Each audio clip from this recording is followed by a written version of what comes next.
God is talking to all of us all the time. Everybody's having conversations with God all the time. We simply call it something else. Well, we know that God is listening because we are each an individuation of divinity. So God exists inside of all of us. So God couldn't help but listen. An aspect of divinity is placed within every sentient being in the cosmos. I can recall when I was writing. Tell me the rules, I'll play. I will play this game called life. Just tell me the rules. And then I got answers to all the questions that I was asking. What's the point of life? Why are we here? What are the rules? Somebody explain it to me. The question is not to whom is God talking. The question is, who's listening? I think we are individuations of divinity. I think we are not a body. We're not a mind. I believe that I am a spiritual being simply having a physical experience. When you ask me, when did I decide that God is really talking to me? When I saw the results. So what are you going to do with the rest of your life? Because you've been given a great gift. Pa gde ste, dobri moji putnici? Dobro mi došli u jednu epizodu Kosmičkih putnika, ovde vaš domaćin Damjan. Moj današnji gost je jedan i jedini Neale Donald Walsch. I moram da priznati, dalje osećam blagu dozu neverice i ogromnu zahvalnost što sam imao prilike da ga ugostim. Neale je pisac svetskog bestsellera Razgovori sa Bogom, koji je duboko prodro u duše i srca miliona ljudi širom planete Zemlje. On je definitivno čovjek koji je prošao kroz surovu školu života. Doživio je saobraćajnu nesreću koja je za malo poginuo i ostao u potpunosti paralizovan, izgubio je ženu, izgubio je posao, godinu dana živeo kao beskućnik i nakon svega toga uspeo da se uzdigne u svetski poznatog pisca. Današnju epizodu smo posvetili njegovoj najnovijoj knjizi God Talk, koja se bavi razgovorima koji mnogi ljudi širom planete Zemlje imaju sa nečim što bismo mogli nazvati božanskim ili višom silom. U njoj pričamo kako možemo da napravimo razliku između naše mašte i fantazije i istinske komunikacije sa Bogom. Također smo pričali o nekim od najčešćih načina putem kojih Bog komunicira sa nama i kako možemo da ih primetimo. Neale nas je uputio to zašto je veoma važno ne samo imati, već i usmeno pričati o iskustvima božanskog sa bliskim ljudima iz našeg okruženja. Također smo pričali o tome zašto je veoma važno da kad jednom u sebi prepoznamo taj suptilni glas istine, odnosno božanskog, što pre stupimo u akciju i ne traćimo dragoceno vreme koje nam je dato na ovom svetu i još puno toga. Ponekad je deljenje takvih iskustava sa svetom oko nas izazovno, posebno zato što se podiže strah da će nas otpisati kao lude, nerazumne i smešne. Znajte da je ova epizoda stvorena sa jasnom namerom da razbije upravo taj strah i da vam pokaže da niste ni sami, ni ludi i da postoje milioni ljudi širom planete Zemlje koji imaju iskustvo božanskog, iako o tome ne pričaju javno. Nadam se da će vam ova epizoda poslužiti kao pomoć i podrška na putu otkrivanja tog dubokog glasa istine koji počiva u svima nama. Pre nego što nastavimo, želeo bih da se zahvalim svima vama carevima i caricama koje nas podržavate putem Patreona i putem Paypala. Linkovi za ove platforme stoje u opisu ispod ovog videa. Također ne zaboravite da kliknete na ono malo subscribe, odnosno zaprati dugmence ispod ovog videa i da podelite ovu epizodu dalje. Hvala vam. Nadam se da ćete uživati u ovoj epizodi i vidimo se u Kosmičkim putnicima.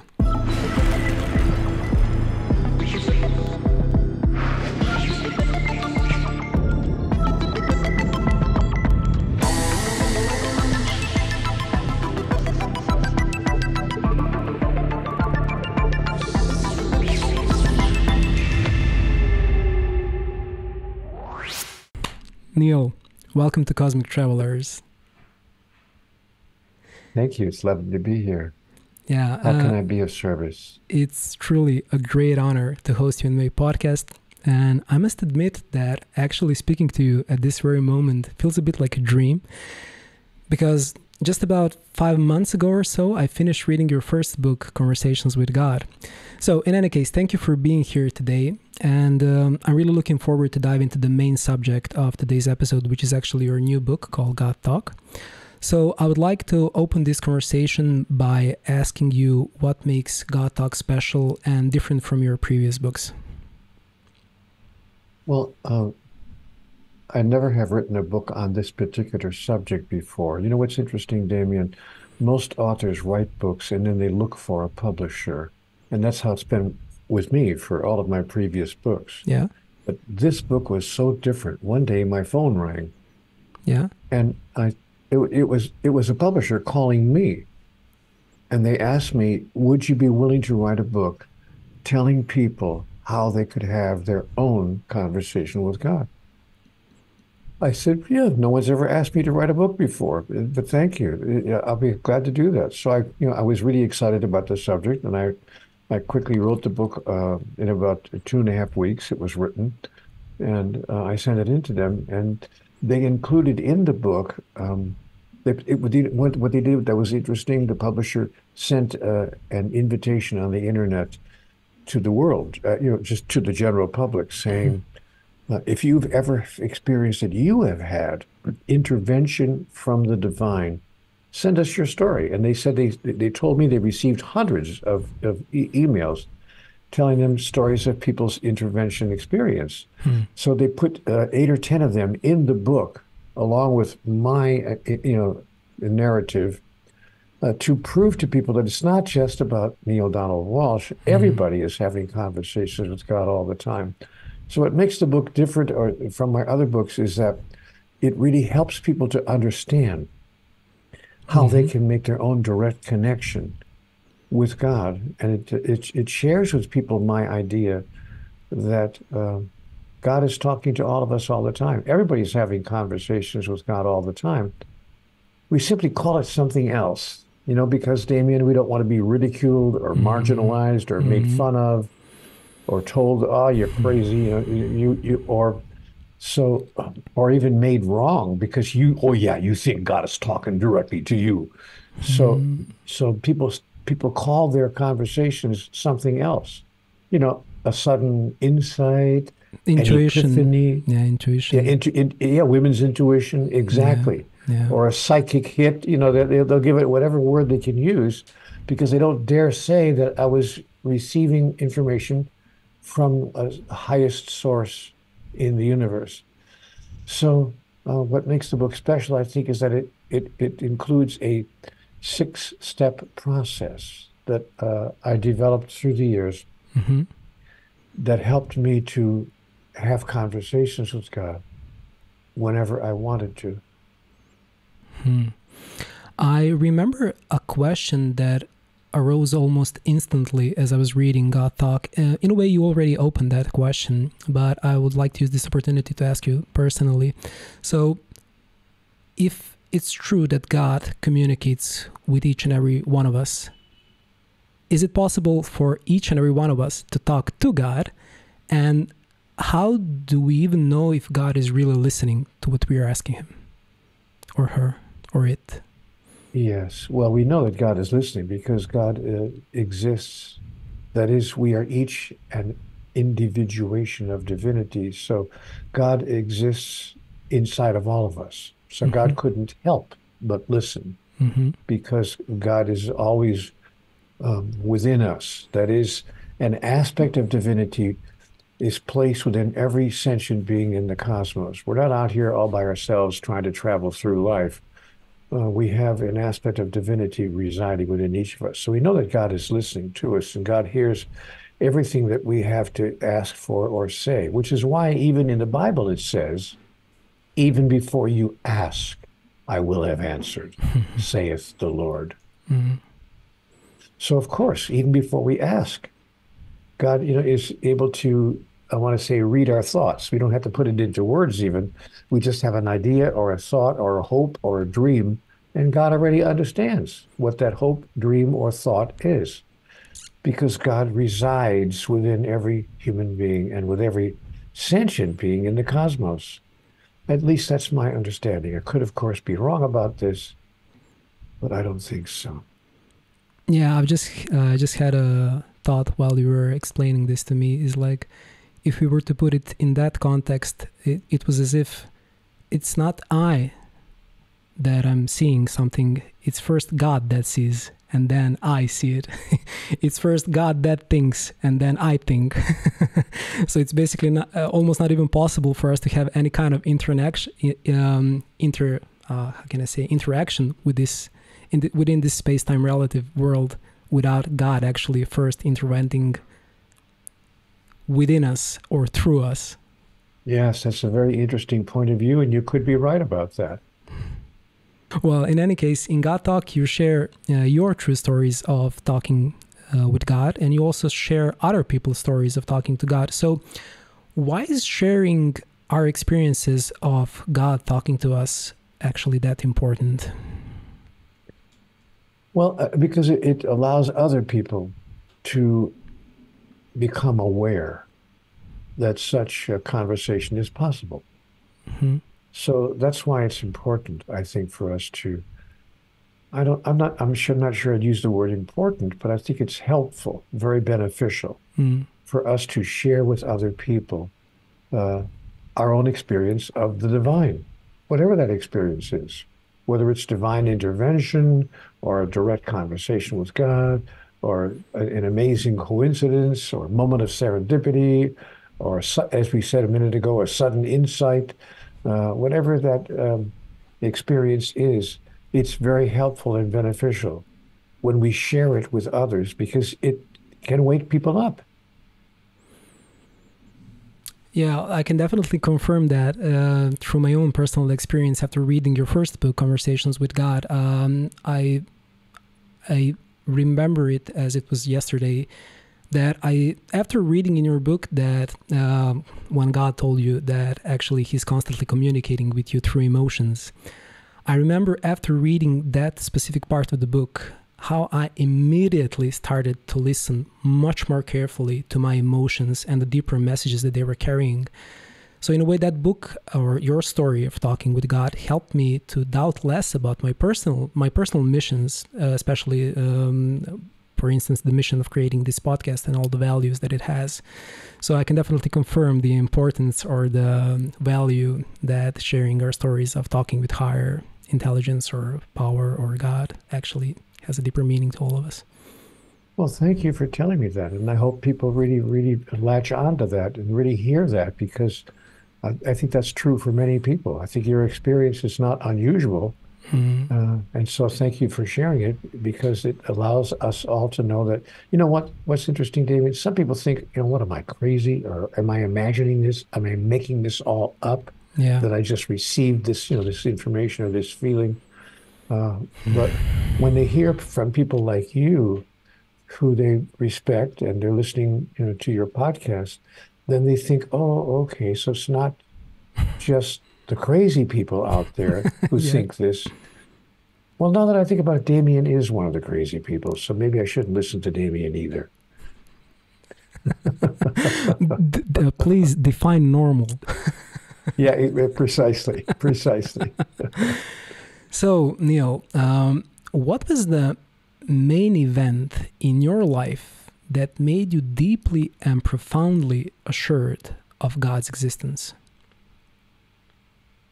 Well, that's an interesting question, Damien. I've always been assured of God's existence.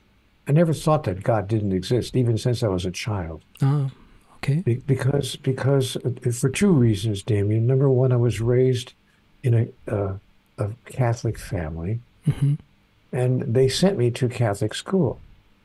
So my Catholic faith, and I'm very grateful that I went to a school that was sponsored by the church. Not that I agree with all the, dogma or the doctrines of the church, but I certainly did get an impression from the age of 7 that there was this entity, this aspect of life that we call the divine or the higher power. And you know what's interesting, Damien? I'm not the only person. Sociologists have taken surveys around the world in the past 10 years. Recent surveys have been taken in virtually every country of the world, where people have been asked a single question. What's an interesting survey, because most surveys have more than one question, but this is a one-question survey. Do you believe in a higher power? And 8.5%, 8.5 out of every 10 people, 85% said yes. They believe in some sort of higher power. So, what was the major event in my life that made me think of a higher power? My upbringing, my Catholic upbringing. My father went to church every Sunday of his life. And I saw my dad down on his knees in the evening when he would go to bed, and he'd say his prayers, honestly, like a little boy. He was a 55-year-old man. But I would walk by the bedroom, one time I remember going by his bedroom door, and the bedroom was kind of cracked a little bit open, and there he was on his knees by the bed, praying to God, saying his nighttime prayers. And I thought, well, if it's good enough for Dad, it's good enough for me. There's something must be going on here. So because I had parents who believed in God, I grew up with a belief in God from the very earliest days of my life. Now, that's a different question from what makes me think that God would actually talk to me. Yeah. That's a whole different question. Exactly. Precisely. So what makes you think that God talks to you? It was when I began receiving information that I never heard ever anywhere else. How it started, Damien, was I was going through a very rough period of my life. In fact, the worst, I think maybe the worst 10 days of my whole life. First of all, I lost my relationship. My marriage had ended. It wasn't a dramatic, we weren't angry with each other. We just kind of agreed gently that we were not making it as well as we would like. So we had a harmonious decision to just end our marriage. But we had children together, and I was very sad about that. Mm-hmm. So I was just, moving through the sadness of losing my relationship. And I promised my wife, okay, I'll get a little apartment. You can have, the house. I'll just move into a little apartment. And 5 days later, Damien, I lost my job. The corporation I was working for downsized. They were not making enough income. And so they were letting people go. And my boss told me they didn't let me go because I wasn't doing my job well. I just simply didn't have seniority. I was the most recent person who was hired, last person in, first person out, because I had no seniority. Everybody else had been there like 3 or 5 or 8 or 10 years. I've been only there like 1 year. So they had to let me go. Now imagine I'm losing my relationship and losing my job within 5 days. But wait a minute. The world wasn't done with me yet. I'm driving to another appointment to get an interview for a job. And an old man turns in front of me and smashes into my car. And it wasn't a fender bender, as we say in America. It was a total crash. He totaled my car. And I wound up with a broken neck. Not a hairline fracture, but a 3/4 inch avulsion fracture of the 7 cervical vertebrae posteriorly. In other words, a major, major break in my neck. And the doctor said to me in the emergency room, of course, they rushed me to the hospital naturally. And when I woke up from the anesthesia, the doctor said, you know what, you should be dead. Most people who have that kind of a break in their neck die instantly because of spinal cord complications. He said, you're really a miracle. You're a walking miracle that you're still alive. And if you are still alive, the very few who survive such an accident usually wind up paralyzed from the neck down. You're not even paralyzed. He said, I don't even understand how that could happen. But what I do know is that you just survived miraculously. Then he looks at me on the table. I'm lying on the table in front of him. He says, so what are you going to do with the rest of your life? Because you've been given a great gift. And I thought, wow, good question. No job, no wife, no family, no. So, and then after a couple of weeks, I couldn't even pay the rent on my little apartment that I found because I had no income. I couldn't get a job. So I got evicted from my apartment. Now I'm living on the street. I have nowhere to go. I'm living on the sidewalk, Damien, and not just for a couple of bad weeks or a rough month. I'm out there living on the sidewalk, sleeping on the concrete, begging for money from people for a year. 1 year of my life. Finally. When was this happening? Finally. I'm sorry. When was this happening? What year was it? Oh, gosh, what year? It's 35 years ago, whatever that was. Mm-hmm. Mm-hmm. So obviously it's before I wrote The Conversation with God.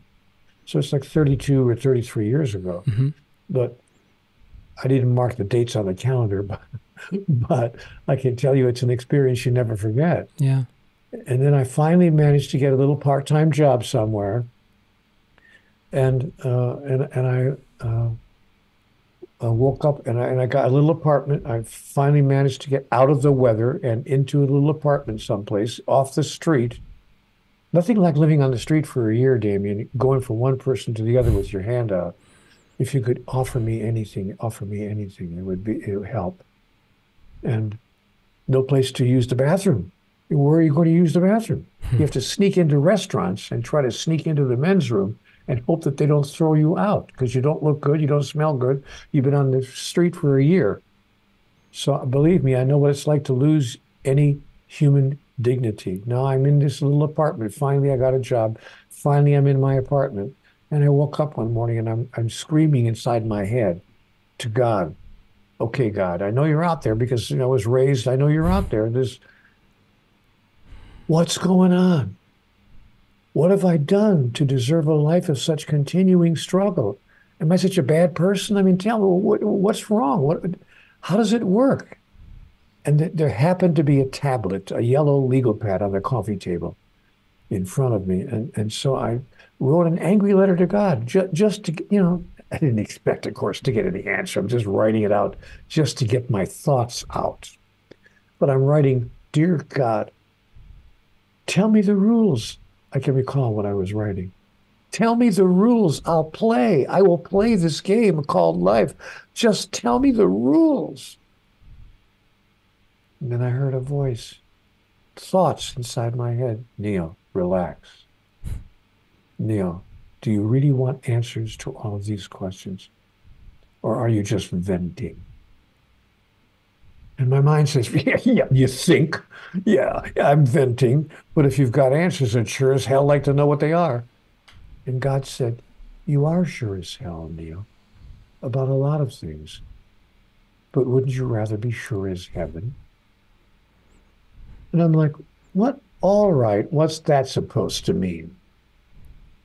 And then I got answers to all the questions that I was asking. What's the point of life? Why are we here? What are the rules? Somebody explained it to me. And after I was given all that information, I had other questions, of course, because the information I was given brought up other questions.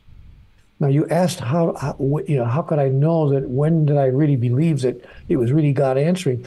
When I received the answers that I received, because I was getting answers that I never heard anywhere else in my entire life.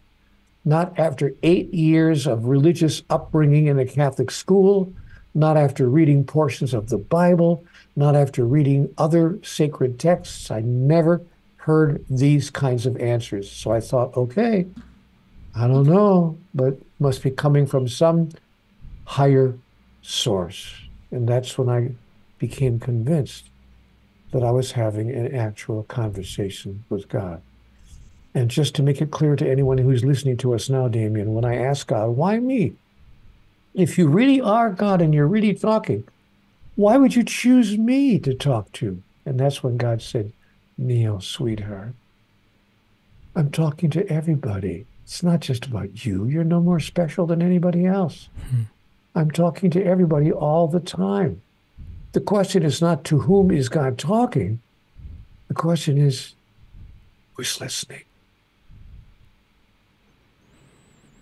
So I listened and wrote down everything that I was hearing. That's when I was told, midway through what I came to call my first dialogue, midway through that dialogue, I was told, you will make of this, Neale. One day you will make of this a book. And you will cause it to be accessed by many people. And you know what I thought, David? I thought, now I got you. Because if this really is my imagination, now we're going to find out. Because nobody's going to publish a book by a guy who claims to be talking to God. Yeah. I mean, I could imagine the publisher rushing out to the workroom floor, saying to his editors, hold the presses, stop everything. I got a guy here who's talking to God. It's not going to happen. Nobody's going to publish a book like that. So I sent my notes to a publisher just to see what would happen. Yeah, I liked when you mentioned this part in your God Talk book, when you said you dared God, you decided to dare God. That's exactly what happened. And I said to God, I dare you, because it was highly unlikely that anybody would actually publish a book because a guy says he's talking to God. But a publisher did. Yeah. A small publisher on the East Coast of the United States said, okay, we're going to put this book out. And they put the book out. And I thought, they loved it. They said this is a great piece of fiction. I said, whoa, wait a minute. You can't put it out as a piece of fiction. It's not a piece of fiction. And the guy says, the publisher on the phone says, are you trying to tell me this actually happened to you? You didn't make this all up? I said, no, it's true. He said, well, I'm sorry to hear that. We're still going to put the book up, but I'm sorry to hear that you claim it's true, because now, as a piece of fiction, it would have sold a lot of copies. It's a fascinating story about a guy who claims to be talking to God. But if you're actually saying it happened, nobody's going to believe that. You're lucky if you sell 500 copies. But we'll put it out just to see. And you know what? He was right. It didn't sell 500 copies. Sold 5 million. Not bragging, just saying. In 37 languages, all over the world. So what I learned, when you ask me, how do I know? When did I decide that God is really talking to me? When I saw the results. So how do you look at that part of your life when you were being homeless? That was a really intriguing part when I was learning about you and your work. So how do you look at that part of your life in relation to the life that you're currently living? And how did that part of your life affect everything that you're doing today? Well, how I relate to it in relationship to the life I'm currently living is that it taught me what little I need to be truly happy inside. There was a time, I hate to say this, I know I'm going to sound really shallow, but there was a time in my life when I thought, well, what I needed was, a beautiful woman, a nice house, a nice car, a good income, a good job. I needed some nice clothes. I'd like to have at least a couple of nice shirts, whatever I thought I needed to be happy as a person. But being on the street for a year will teach you very quickly how little you actually need, not what you desire, but what you need to be happy inside of yourself, to be at peace. It took me a while to learn that. It didn't come the first 2 weeks, I can tell you that. But after 8 or 9 months on the sidewalk, I realized how little I need. Now, how has that affected me in my day-to-day life today? It's made me extremely grateful for even the smallest good news, even the smallest gesture, even the smallest gift that I receive from God. It made me very grateful, made me expanded my appreciation of life enormously, and changed my whole experience of who I am and of what I think I need and what I think I want in the world. So for all the people who are currently listening to us, I would like to ask you... You mean like me? Old people like me? Oh. I'm old. I'm 80 years old. That's your cue to say you don't look 80. But I am I'm 80 years old. Really? 80 years young, right? Yeah, I never thought I'd ever live to be 80, honestly. So here I am. I just celebrated my 80th birthday a few months ago. So when I was in Tokyo, because I've been practicing Aikido for almost 20 years, I was in Tokyo a few years back, and I met an Aikido master, Tada Sensei, who was 92 years old, still active practitioner of Aikido. And by the end of one session that he was that he held, he told all of us so you think I'm old? Actually, life begins after 90. Yeah, I would say after 50, but I understand what he's saying. Yeah. I never would have thought that that life could be so good after 50. I really thought when I was 55 years old that my life was, the best part of my life was over. And it had just really begun. So my life between 53 and 80 has been the most wonderful 30 years or so of my life. So 27 years. 27, yeah. So for any people that are currently listening to us, I would like to ask, what was the main indicator, apart from selling your book, that help you to tell the difference between having an actual conversation with God and your personal imagination of having such a conversation? I'm asking. When I received, as I said a little while ago, when I received information that I never, ever, ever imagined could possibly be true. Can you please note an example of some of the information that you were having? Yeah. Oh, sure. God said to me, Neil, there's no such thing as right and wrong. I said, what? Wait a minute, God is telling me there's no such thing as right and wrong? What are you telling me? And then he launched into an explanation way too detailed to get into here, but briefly, that we're making it all up, and that most of the things that we say are right and wrong are things that we made up as a civilization. Just to give you a simple example, when I was a young man, people living together without being married was considered a mortal sin. These days, 70 years later, it's routine. People want to live together. They get an apartment. They decide to live together. They even, I know people can't believe it, but they actually sleep together. And they're not even married. Oh, my God. So does that mean they're going to hell? So God made it very clear to me with a series of examples that, no, there's no such thing as right and wrong. You're making it all up. You guys are deciding as a civilization what is right and wrong. You now consider it right to invade another country and kill thousands of people because you disagree on the borderline. Well, I got an idea. Let's kill about 35,000 people to see if we can, get the borderline to be where we want it to be. And you call that acting in the right way. So what you guys are making it all up. What's right and what you call wrong. That was just one example of many statements that I was given. Another statement that I was given was, there's no such thing as hell. There's no place like hell. There's no entity called Satan or the devil. The eternal condemnation does not exist. God does not judge you, condemn you, or punish you, and never will. That's not something that I ever heard, ever. I couldn't even imagine that it could be true. Yeah, especially coming from a Catholic background. Hello, exactly. So I was, and there are many other statements as well. So that's when I realized, okay, this is not my mind playing tricks on me. These are statements that are astonishing in their implication. And, I was given in the book Communion with God a list of 10 illusions of humans. Like the illusion that need exists. Need is an illusion.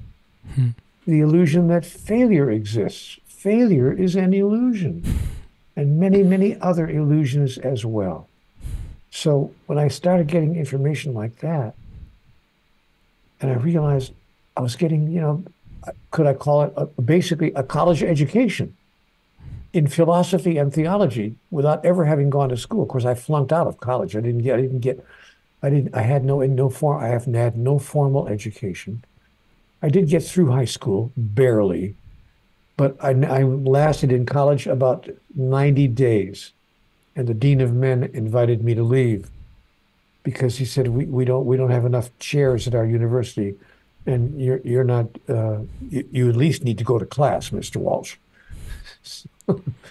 So in any case, I have no education. So when I started receiving information like this, I realized, okay, I get it. I'm receiving information from the highest source in the universe. So what would be some of the primary ways in which God speaks to us? Were you just hearing voices, or did it come through emotions, through some imagery? Or there are 100 different ways that God communicates to us. 100 different ways across 1,000 moments in 500 lifetimes. It could be words, it could be feelings, it could be thoughts, it could be, sounds. The chance utterance of a friend that we happen to run into on the street. or the conversation in a coffee shop that we overhear from the next table, or the lyrics of the next song you hear on the radio that's speaking directly to what you've been worried about. Or you're driving down the road and trying to solve a problem, and you turn the corner, and there on the billboard is 8 words on the billboard that directly answer the question you've been asking in your mind for 5 weeks. So God speaks to us in 1,000 different ways across hundreds of moments in our lifetime. Let me give you one example. A few years ago, I was in a department store to get I wanted to get a sport coat.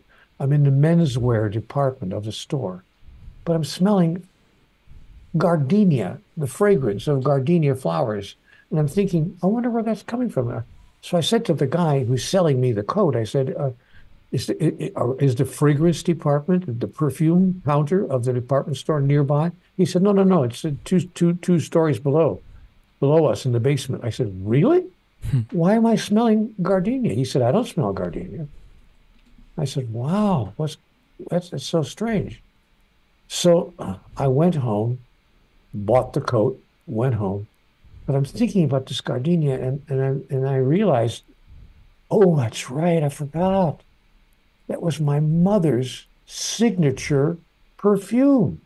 She wore gardenia fragrance all her life. I gotta call Mom. Must be a signal. Like, I gotta call Mom. So I picked up the phone because I wasn't calling my mom like every other day. But I called my mother. How you doing, Mom? What's going on? And she and I had what turned out to be one of the kindest, nicest, and most important phone calls of our life. And she wasn't even here 2 weeks later. If I hadn't made that phone call, I would never have had that exchange with my mother. You tell me why I'm smelling gardenia in the menswear department of a department store. So how does God communicate with us? I even ask God in conversations with God, how do I know this is not my imagination? And God says, what makes you think I would stop there? I will use any device, including your imagination. Where do you think Mozart's music came from? Where do you think Michelangelo's art came from? It all came from their imagination. What are you invalidating it because you imagined it? The greatest geniuses of the world imagined what they understood life to be about.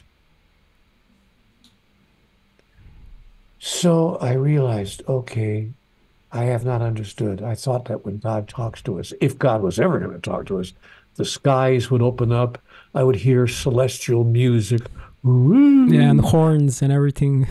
Yeah. A fragrance of gardenia in a department store in the menswear. Come on. You know what? People will find their own way. One of the most important messages I received in conversations with God was when she said, Neil, allow each soul to walk its path. So how would you describe God? Because we've been talking about God for some time now, and like the fact that it's communicating with us all the time. But how would you describe it in your I wouldn't try to. I asked that question very early in my conversation. Yeah. To try to describe God would be to limit that which is divine. How do you describe that which is limitless? You know. So I can't describe. But if I was forced to describe God, I would say, well, you aren't. He has white hair. He wears glasses. He has a white beard. He generally wears blue shirts, and he's extraordinarily good looking. And he has the first name Neil. That's a good answer. So no, there's no way to describe God any more than there's a way to, somebody asked me, how do you know your wife loves you? You want me to give you the 1,001 reasons that I think my wife loves me? 500 reasons of which I've gotten just this morning alone? I mean, I get up and she makes me a bowl of oatmeal for breakfast. You would like some oatmeal before you do the podcast? And I went, wow, I mean, what's going on here? What guy said, thank you for loving me so much. So try to describe God. I can't even describe my own wife. How do I love thee? Let me count the ways. So going back to our main subject, could you share one of the stories from God Talk and a deeper importance that it has?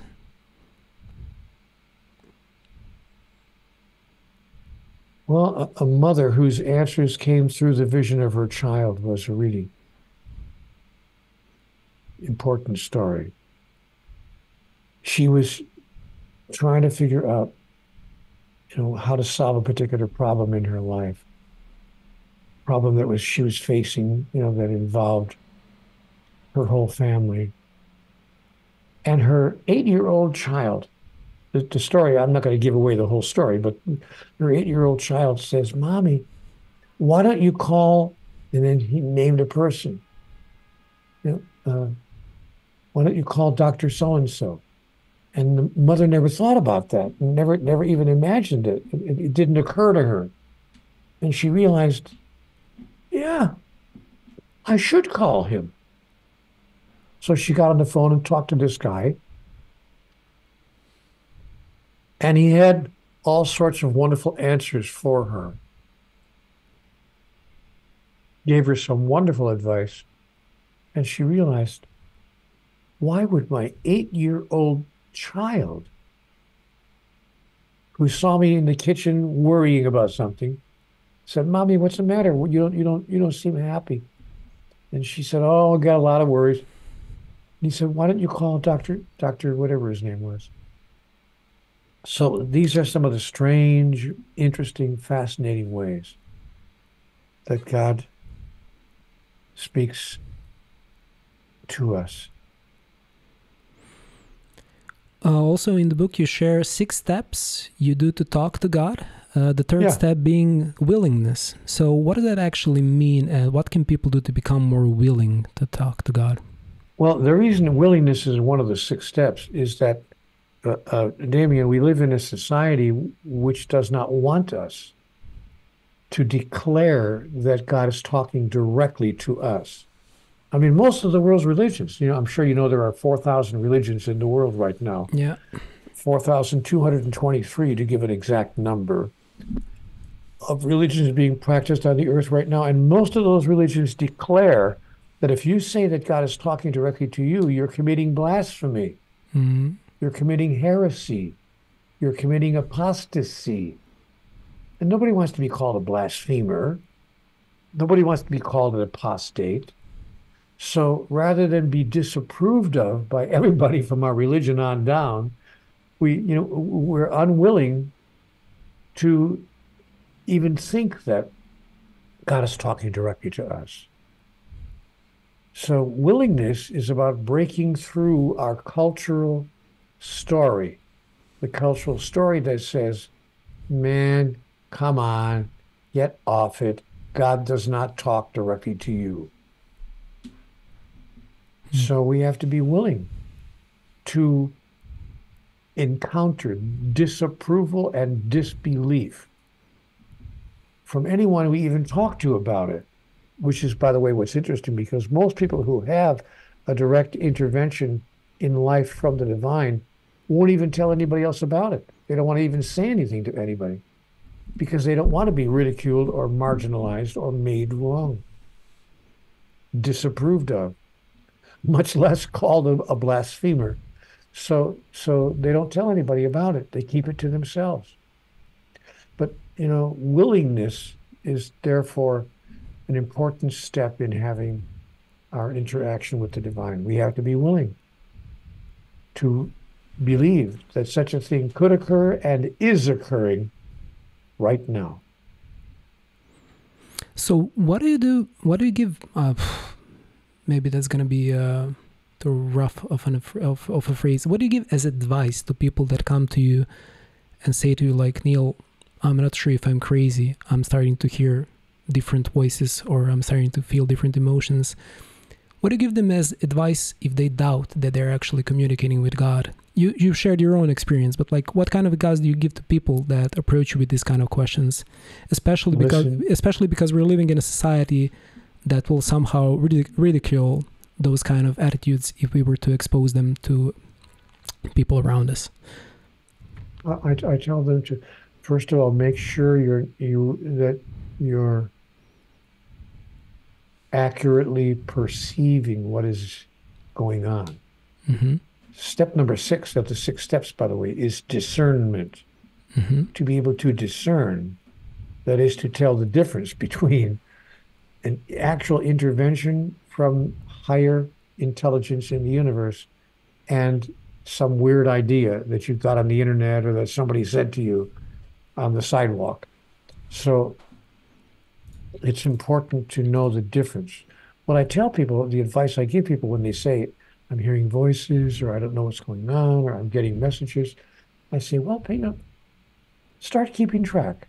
Mm-hmm.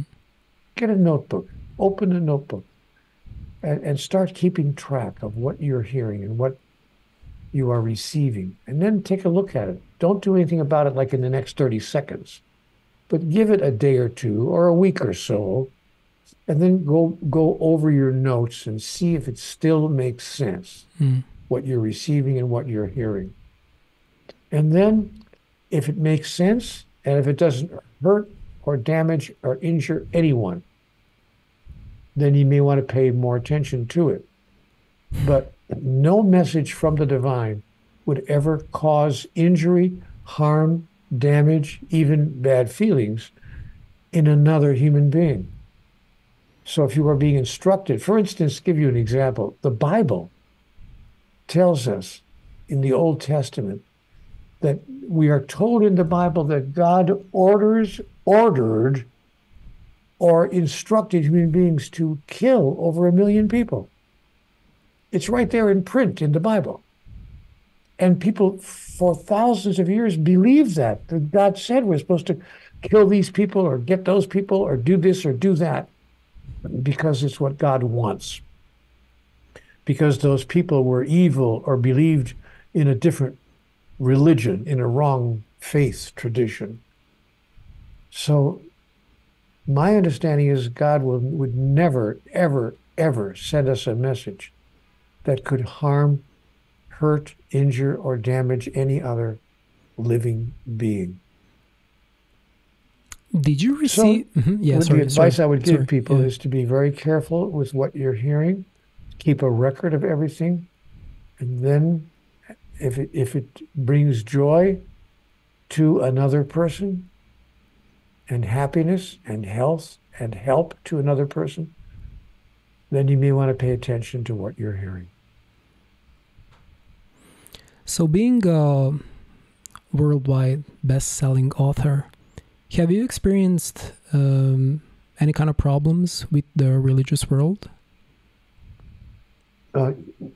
Not as many as I thought I would. Honestly, I thought I was going to be really deluged with disapproval and criticism.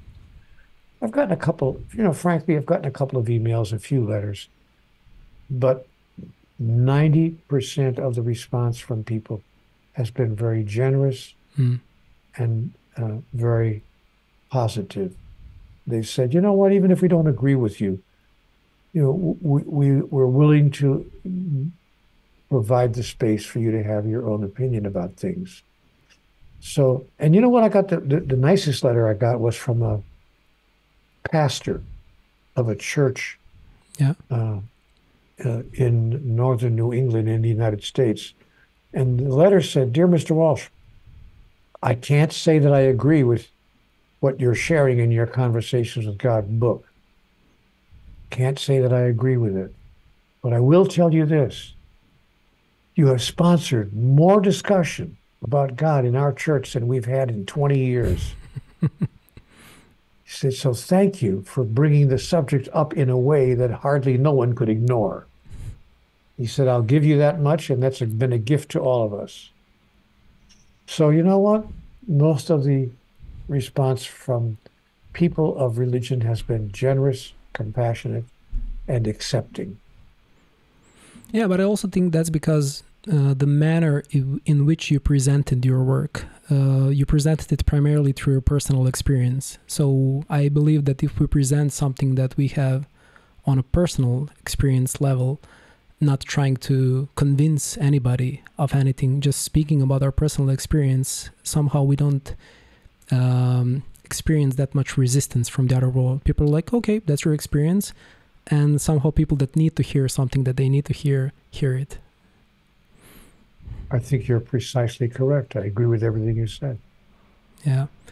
So in God Talk, you emphasize the importance of talking about God also. So why is talking about God important besides just knowing that there is a God?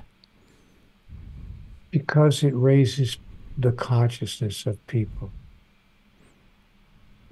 And boy, Damien, if we don't need to have consciousness raising right now on the planet, I don't know what it is that we do need. Welcome to Cosmic Travelers. Yeah. So that's why it's important to talk about God. Because it raises consciousness about the existence of a higher power and how we can step into a grander version of who we really are in our day-to-day life. How would you describe that version? I think we are individuations of divinity. I think we are not a body. We're not a mind. This is not who I am, and my mind is not who I am. I think that who I am is a spiritual entity. I believe that I am a spiritual being simply having a physical experience, one of many physical experiences that I've had. I think this is just one of many incarnations and not my last one. I'll probably come back again and again and again. Maybe next time I'll come back as a woman, or maybe next time I'll come back as a talk show host named Damien. That was another joke, Damien. You're not laughing at any of my jokes, because you're going to hell for sure. But in any event, in any event. Thank you. You gave me so much blessings within this podcast. Thank you so much. Yeah. But yeah, I think it's important to have conversations about God because it allows us to know who we really are. You know, I'm not just a guy walking around on the planet. You know, you're born, you live, you die, and that's the beginning and the end of it. I think there's more going on here than meets the eye. Or as Bill said, I think Bill put it wonderfully. Bill said in one of his plays, he wrote a play called Hamlet, and in the play he said, there are more things in heaven and earth, Horatio, than are dreamt of in your philosophy. So I think Bill had it right. Bill knew what he was talking about. To be or not to be, that is the question. Whether 'tis nobler in the mind to suffer the slings and arrows of outrageous fortune, or to rise up against a sea of troubles, and by opposing to end them. To die, to sleep perchance to dream. Aye, there's the rub. For in that sleep of death what dreams may come. So I think that there's more going on here than meets the eye. And the question we get to ask ourselves every day is, to be or not to be who I really am? Or do I want to pretend that I'm just this little entity looking for his next ice cream cone? There must be more going on. There's more going on than that. You know, the interesting thing is that one of the foundations of this podcast was the question that I was asked by a Zen monk to whom I have a privilege to call my friend. When I met him, he asked me, a Zen koan, he asked me, do you know who you are? So I basically used that question as a starting point of this podcast. Yeah, and here's, I love it. I love it. Please continue doing it. And here's another question you may want to ask people. Where would you be without your story? Mm. Where would you be without living into the story you've created all about yourself, why you are the way you are, how come you act the way you act, why you believe what you believe, and why you do what you do? Where would you be without your story? That's a great one. I'm even considering putting it as a subtitle as a main title for this episode. So that's a really nice question. So Neil, thank you so much for this wonderful opportunity. It was truly a great pleasure to have you as my guest and to receive all the blessings that you gave me. That's a sweet thing to say. Thank you for saying that. I've enjoyed being here and kidding around with you. You've got a great sense of humor. So I've retracted my pronouncement. You're probably not going to hell after all. Thanks. So do you have any final words in which you would like to conclude our conversation? You know, I could. You know, I've often been asked, of all the messages in 3,000 pages of conversations with God, what do you consider to be the one that had the most impact on you, the most important one? Seriously, I said to God, what does it take to make life work? I don't understand. Can you just give it to me in one paragraph? What does it take to make life work? And the answer I got was this. Neil, sweetheart, the problem is you think your life is about you. But your life has nothing to do with you. Your life is about everyone whose life you touch and the way in which you touch it. But when you experience your life and live your life in that way, you then get in touch with a larger truth, with the universal understanding that at a cosmic level, your life is about you for a very elegant reason. There's only one of us in the room. Neil, we are all one. All things are one thing. There's only one thing. And all things are part of the one thing there is.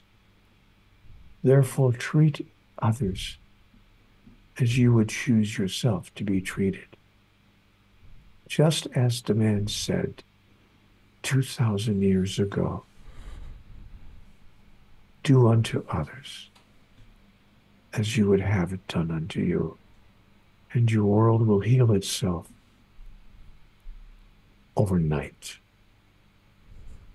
It's really very simple. Thank you so much, Neil. Thank you for the opportunity to share this time with you. I've enjoyed it immensely. Likewise, I really hope that we will have an opportunity to talk sometime in the future. That would be sweet. Blessed be. Thank you very much, Neil. Much love from Serbia. Thank you, my friend. Bye for now. See you. Bye-bye.